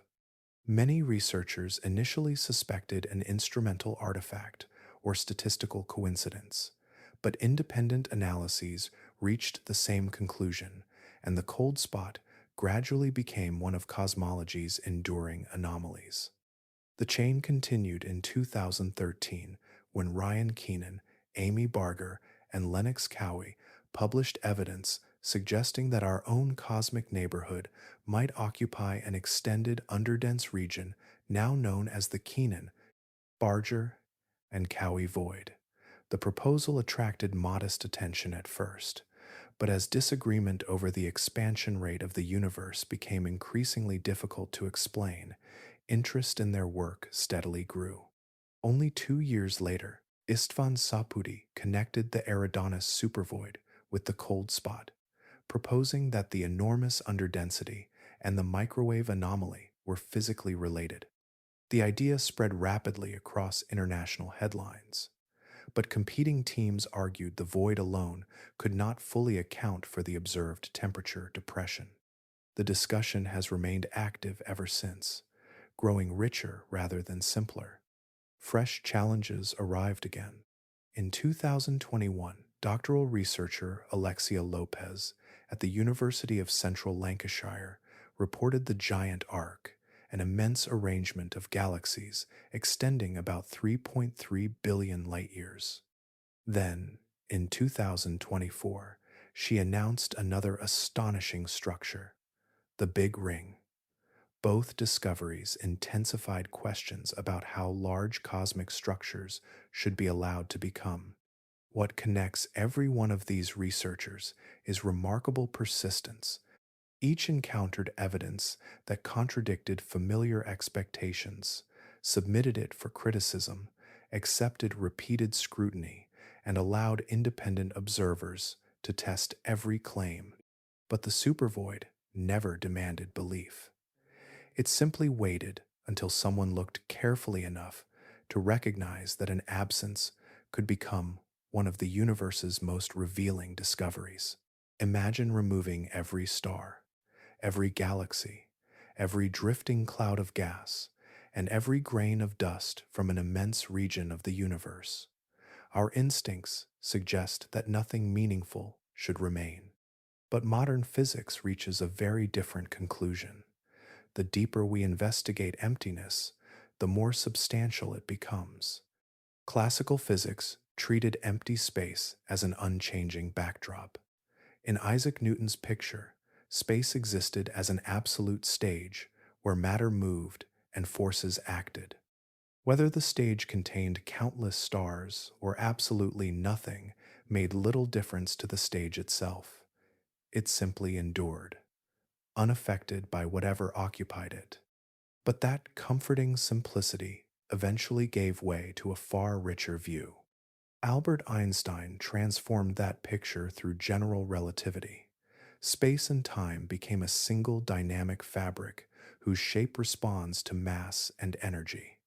Geometry itself participates in the story. Remove matter from a region, and the geometry changes rather than disappearing. Empty space still possesses measurable properties because curvature, expansion, and gravity belong to space-time itself. But even this remarkable insight did not reach the deepest level. Quantum field theory pushes further. It describes every fundamental particle as an excitation, meaning a temporary ripple within an underlying quantum field that fills all of space. Even where no particles exist, those fields remain. They fluctuate continuously, carrying energy that cannot simply be erased. The vacuum therefore behaves less like an empty container and more like an active medium whose restless activity underlies every physical process we observe. One quantity attempts to measure this hidden background.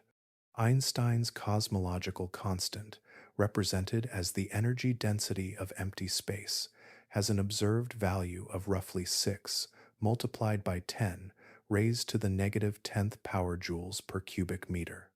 That number is astonishingly small, yet unmistakably greater than zero.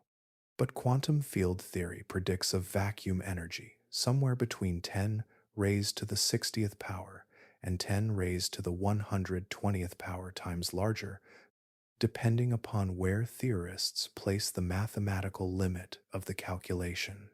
This immense disagreement is known as the vacuum catastrophe, and it remains one of theoretical physics' deepest unresolved problems. The supervoid offers an unusually revealing setting. Matter and radiation are greatly reduced there, allowing vacuum energy to dominate the overall energy budget more completely than in ordinary regions of the observable universe. With less mass present, spacetime also approaches the mathematical ideal called Minkowski space, meaning a nearly flat geometry free from strong gravitational distortion. That perspective changes everything. We begin to recognize that stars, galaxies, planets, gas, and dust occupy only scattered islands within something vastly more fundamental. The vacuum is present everywhere, whether matter gathers densely or scarcely appears at all. But inside the supervoid, that underlying reality stands closer to the surface. We are not observing the absence of existence. We are observing existence stripped almost entirely to its deepest foundation, revealing that what appears most empty may also be the universe's most fundamental form of reality. Sometimes the clearest way to understand a place is to stop describing it and simply measure it. The supervoid resists imagination, yet numbers allow us to approach what images cannot fully contain. They do not reduce wonder, they sharpen it. The supervoid stretches across roughly 1.8 billion light years. 1 light year equals about 9.46 trillion kilometers. Together, those values produce a distance of roughly 1.7 multiplied by 10 raised to the 25th power kilometers. You can write the figure on a page, speak every word aloud, or display every digit imaginable, but your mind still refuses to picture it completely. That limitation belongs to us, not to the universe. Now, compare that distance with our own world. Earth measures about 12,742 kilometers across, which is about 7,918 miles. The diameter of the supervoid exceeds Earth's by roughly 1.3 multiplied by 10 raised to the 21st power.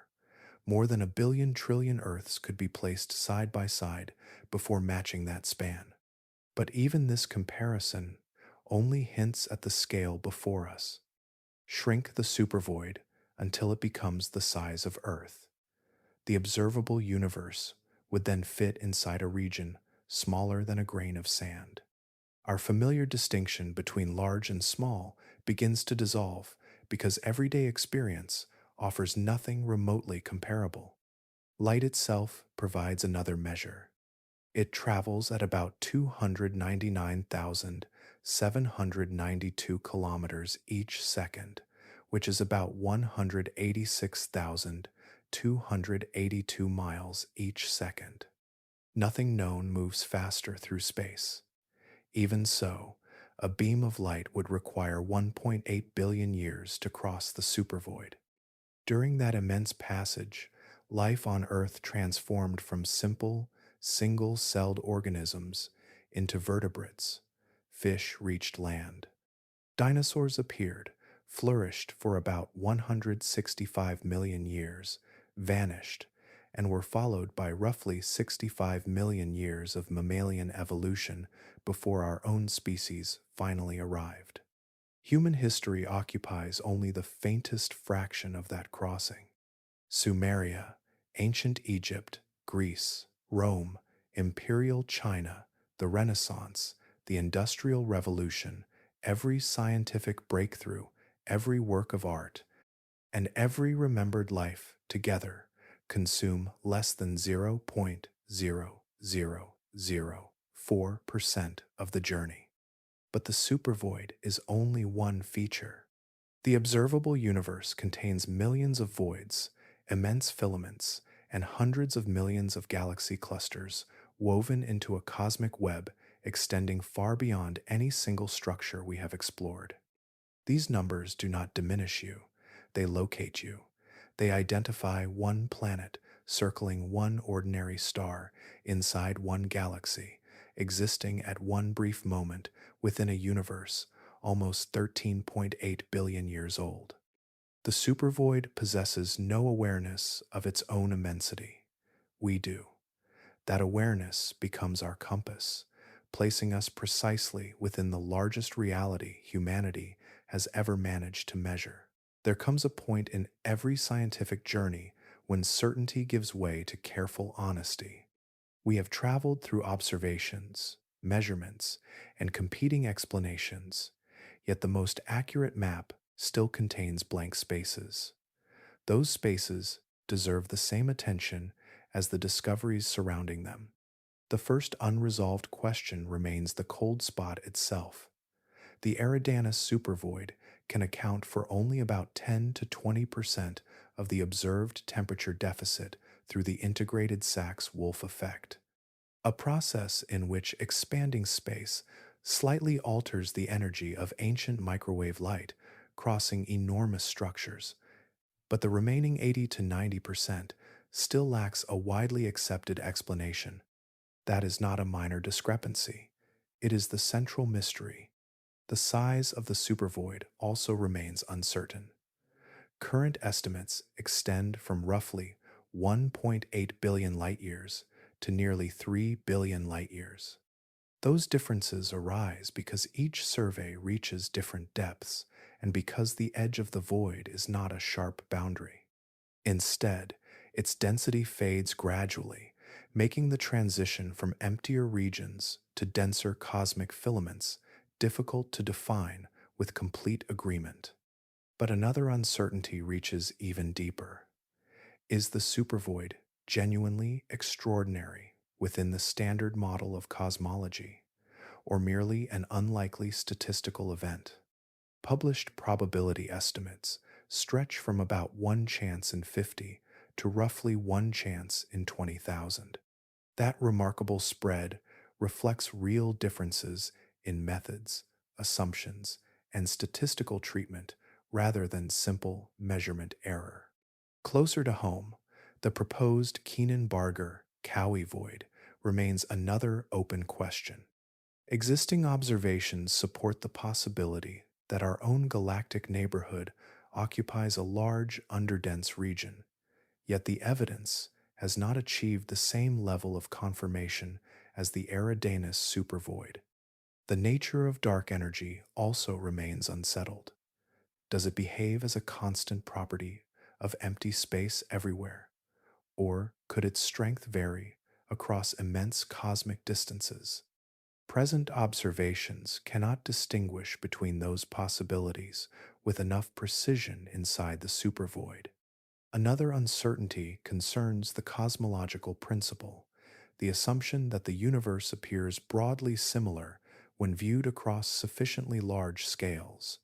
Some observations place that assumption under increasing pressure, but the evidence remains incomplete, and the next generation of surveys will test it far more rigorously. Several more speculative ideas also remain alive. The multiverse proposal continues beyond direct experimental reach. The cosmic texture explanation has not been eliminated because future measurements of microwave background polarization may still separate it from the effects expected from a vast, underdense region.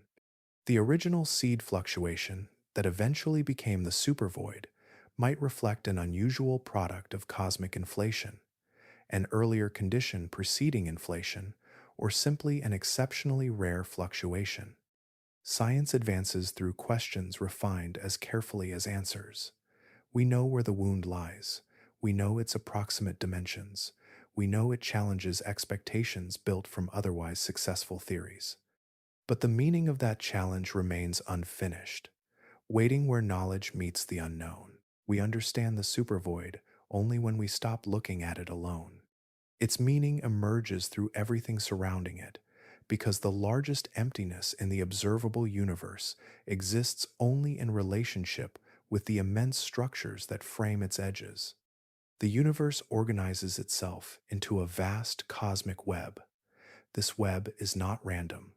Its arrangement follows a measurable topology, meaning the mathematical pattern describing how connected regions, filaments, clusters, and cavities fit together without depending on their exact shapes. Within that framework, a void is every bit as fundamental as a filament. Remove either one, and the architecture loses its defining character. But topology also teaches a deeper lesson. A whole is identified by what encloses it. The Eridanus Supervoid is recognized through the walls of galaxies, clusters, and elongated filaments surrounding its boundaries. Without those neighboring structures, there would be no meaningful distinction between emptiness and everything else. You would simply be looking at space with no reference for comparison. That relationship extends beyond geometry into history. The matter gathered along the surrounding filaments once occupied regions that later became increasingly underdense. Gravity gradually redirected ordinary matter and dark matter toward denser locations, strengthening those growing filaments while leaving the interior progressively more diffuse. What appears today as two separate structures is actually one continuous redistribution unfolding across nearly 14 billion years of cosmic evolution. The universe's total energy budget reveals another striking contrast. Ordinary matter contributes only about 5% of the total. Dark matter contributes about 27%. Dark energy contributes roughly 68%. Yet even within that modest ordinary matter component, astronomers estimate that roughly 80% exists outside galaxies, stretched through the cosmic web as extremely thin gas rather than concentrated into stars or planets. But the accounting remains incomplete. A significant portion of those ordinary particles appears within the warm-hot intergalactic medium. This diffuse gas reaches temperatures between 100,000 degrees Kelvin and 10 million degrees Kelvin, spreading through filaments and extending into the outer reaches of many voids. Astronomers detect it indirectly through faint absorption signatures in ultraviolet and X-ray observations, allowing them to trace matter that remains almost impossible to photograph directly. The supervoid therefore contains more than absence. It holds extremely diffuse, ordinary matter that helps reconcile observations with theoretical predictions. Each improved measurement narrows the gap between what telescopes reveal and what cosmological models require, yet the ledger still refuses to balance perfectly. We find ourselves studying a remarkable form of cosmic bookkeeping. Every missing particle carries information about billions of years of gravitational migration, heating, and expansion. Every faint detection reshapes our understanding of how matter flowed from broad, underdense regions into the luminous scaffolding surrounding them. The supervoid reflects far more than emptiness. It reflects the universe, reorganizing itself across unimaginable spans of space and time. By tracing where the missing matter traveled, we are uncovering one of the central stories of modern cosmology: the gradual construction of structure through the equally essential presence of its vast and defining voids. Imagine carrying two perfectly identical clocks into different parts of the universe. One remains deep inside a massive galaxy cluster.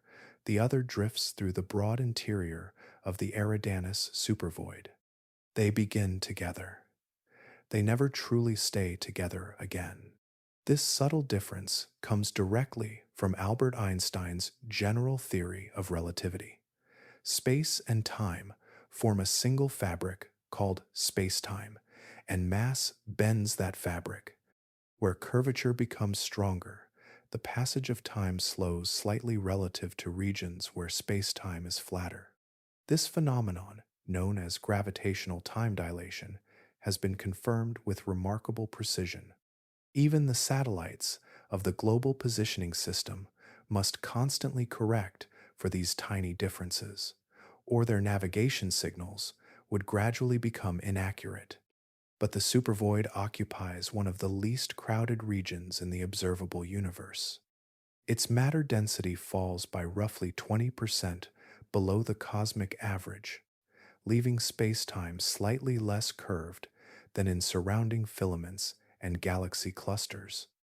As a result, clocks inside the void advance just a little faster than clocks embedded within denser environments. The effect is extraordinarily small. Yet across billions of years, relativity predicts that those tiny differences accumulate into measurable amounts.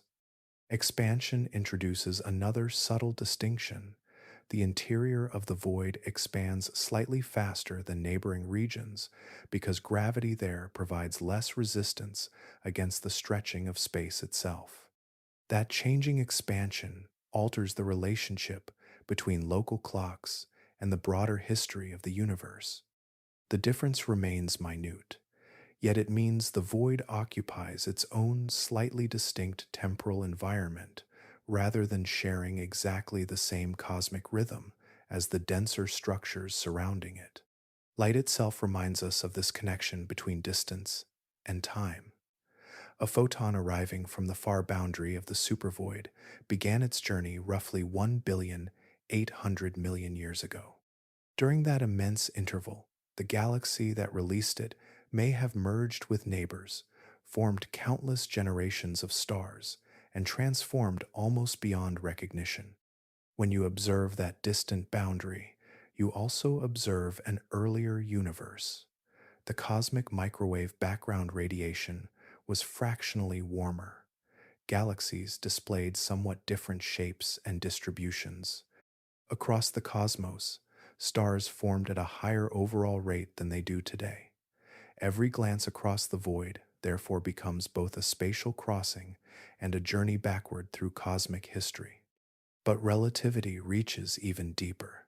Space and time are inseparable parts of one geometric reality. The width of the supervoid, measured in light years, also represents the age of the light crossing it in years. Physicists describe this relationship through the space-time interval, a geometric quantity that remains consistent for every observer, regardless of motion. The void is therefore more than a temporary arrangement of galaxies. It is a lasting feature woven directly into the structure of space-time itself. Looking across the supervoid, means watching a universe that was still assembling the architecture surrounding it. We see matter still gathering, galaxies still evolving, and gravity still reshaping the immense emptiness whose history has unfolded across nearly 14 billion years. Long before our planet condensed from dust around a young star, the Eridanus Supervoid had already begun settling into the immense form we recognize today. For roughly 5 to 8 billion years, it has continued evolving, shaped only by gravity, expanding space, and the steady influence of dark energy. Long after our sun exhausts its nuclear fuel, swells into a red giant, and transforms the inner reaches of the solar system, this vast region will continue its gradual expansion with no awareness that our world ever existed. Nothing inside the void notices us. There is no hidden observer. No intention waits within its enormous expanse. It is simply an arrangement of matter, dark matter, ordinary matter, radiation, and the geometry of space-time, all following physical laws that never pause to acknowledge the creatures attempting to understand them. But we noticed it across nearly 1,800,000,000 light years, a distance equal to roughly 17 sextillion kilometers, that is nearly 11 sextillion miles, we recognized a pattern that should not have been there. We achieved that through telescopes refined across generations, mathematics built over centuries, and careful measurements repeated until uncertainty gradually yielded to confidence. Behind every observation stands the same impulse that encouraged our earliest ancestors to lift their eyes toward the darkness between the stars and wonder what occupied the spaces beyond familiar light. The universe never arranged itself for our comfort. It did not create the supervoid as a message, a warning, or a puzzle designed for human minds. The same gravity that gathered galaxies also left immense regions comparatively empty. The same physical laws that forged stars eventually produced planets, chemistry, living cells, and minds capable of asking why such enormous emptiness exists. That realization carries an unexpected reassurance. A universe governed by consistent laws can be explored because those laws remain unchanged, whether anyone is watching or not. If reality altered itself according to each observer, careful measurement would lose its meaning. The impartial nature of the cosmos allows science to exist at all. Every successful prediction depends upon that unwavering consistency. We occupy no privileged location. We serve no required cosmic purpose. Instead, we are one consequence among countless others, emerging from a universe that overwhelmingly produces hydrogen, helium, expanding space, and immense regions with very little else. Against those overwhelming probabilities, consciousness appeared, learned to count distant galaxies, measured faint temperature differences in ancient light, and identified one of the largest known structures ever discovered. That achievement remains delicate. It also remains extraordinary. Our civilizations may occupy only a fleeting interval within cosmic history, yet, during that brief moment, we developed the ability to recognize a feature stretching across scales almost beyond imagination. The supervoid does not require our existence to continue becoming what physics demands.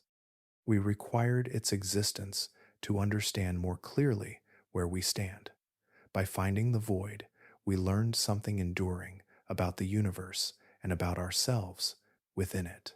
After traveling across billions of years of cosmic history, we arrive at a destination that is older than astronomy itself. It is not another observation, another measurement, or another telescope. It is a question.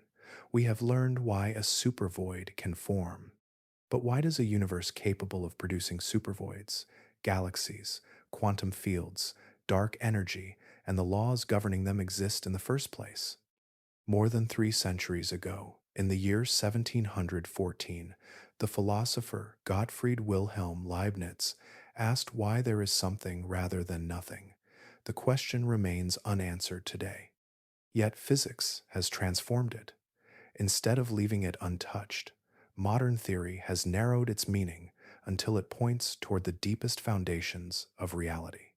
But the emptiness described by modern physics is unlike the emptiness imagined in everyday life. The quantum vacuum, meaning the lowest possible energy state of all quantum fields, is filled with structure. Fields remain present even when no particles are detected.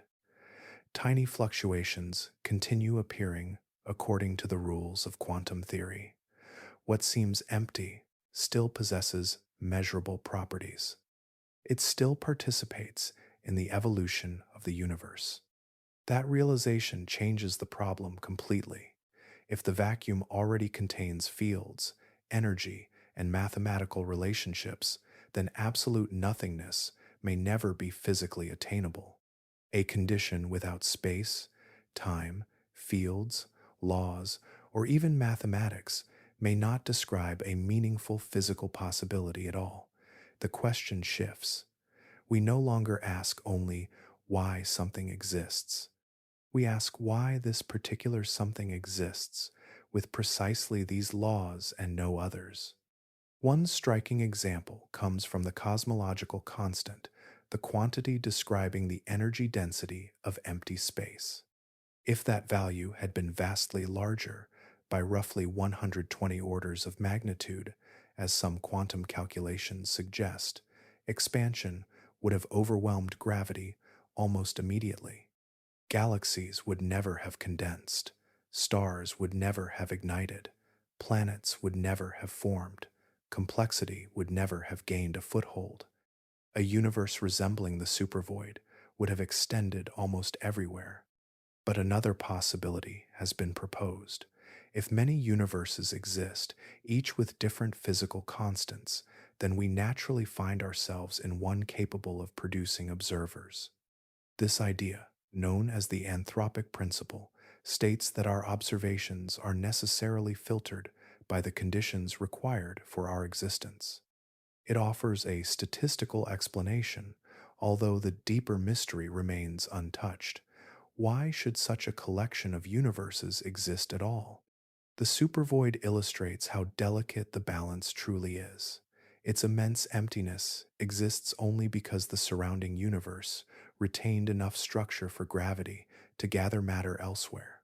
Stars, planets, chemistry, and living minds emerged within that same balance, becoming rare islands inside a cosmos that overwhelmingly favors expanding space and sparse matter. We became capable of asking these questions through the very laws we seek to understand. The void does not ask why it exists. We do. That difference may be the rarest structure the universe has ever produced. Imagine the longest future our equations can describe. Not millions of years from now, not billions.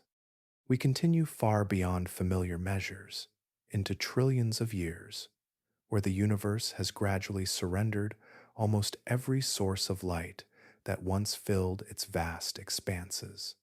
By then, nearly every region of existence will resemble the interior of the supervoid, cold, isolated, forever expanding. The supervoid is often imagined as an exception, but it is better understood as an arrival. It reached the universe's distant future before everything else did. What appears unusual today slowly becomes ordinary as cosmic history continues unfolding under the steady influence of expansion. One day, the final star will exhaust the nuclear fuel sustaining its light. Current models place that moment at roughly 100 trillion years after the beginning of cosmic history. From then onward, no newly formed stars will illuminate the darkness. Existing stellar remnants will continue drifting through expanding space, carrying the fading memory of an era when galaxies blazed across the universe. But the supervoid approaches that condition sooner. its comparatively few galaxies already possess fewer opportunities for fresh star formation. Their remaining stellar populations will gradually disappear until genuine darkness arrives. This differs completely from the darkness of Earth's night sky, where distant galaxies still contribute faint light. Instead, it becomes the darkness of a universe that has almost entirely forgotten how to create new sources of illumination. Black holes endure much longer. According to the theory developed by Stephen Hawking, they slowly lose energy through an effect now called Hawking radiation. Over approximately 1 followed by 100 zeros years, even those seemingly eternal objects gradually evaporate. Inside the supervoid, they remain extraordinarily isolated, separated by immense distances, each completing its existence without nearby companions, sharing the same final moment. Eventually, physicists expect the universe to enter what they call the dark era. Ordinary matter becomes exceedingly sparse. Only an extremely diffuse mixture of low-energy particles and radiation remains, carried farther apart by endless expansion. Entropy, meaning the tendency for energy to spread evenly until no useful differences remain, has completed its work. Every remaining gradient has faded. But we exist during a remarkably uncommon chapter. We inhabit the brief interval when gravity still gathers matter into stars, galaxies, planets, and living worlds. We arrived while the universe still possessed warmth, structure, and enough complexity for minds to emerge and ask where all of this is leading. The supervoid never hurried toward that future. It simply followed the same laws shaping everything else. We happen to notice, from one small planet, orbiting one ordinary star, we detected a region stretching across nearly 1,800,000,000 light-years, a distance equal to roughly 17 sextillion kilometers. That is nearly 11 sextillion miles, and recognized in its immense emptiness the direction of cosmic time itself. Our understanding will never endure forever. Nothing does. But for this brief chapter of the universe, it exists, and that may be one of the rarest structures the cosmos has ever created.